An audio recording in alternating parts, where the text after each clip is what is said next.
Magazindan mana shu 100 ming pulni maydalatmoqchi bo'lib kirganimda, bitta mijoz mana shu 100 ming pulni berganda o'zimda mayda yo'q edi. O'sha 100 mingni maydalataman deb kiruvdim.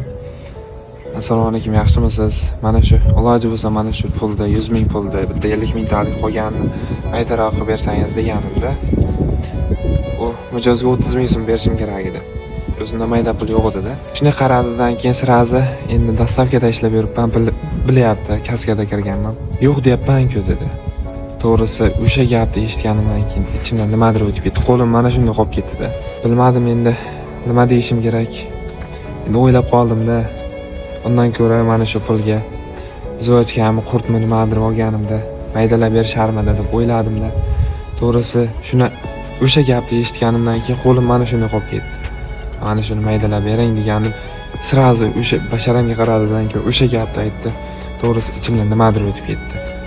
Shunday qotib qoldimdan keyin shunday chiqib ketaverdim. Pul yo'q emas, lekin bor edi, pul bor edi. Magazin katta magazin bo'ladi-yu, pul bo'lmaydi. To'g'risi endi hammasi emas, ba'zi birlari bor shunaqa.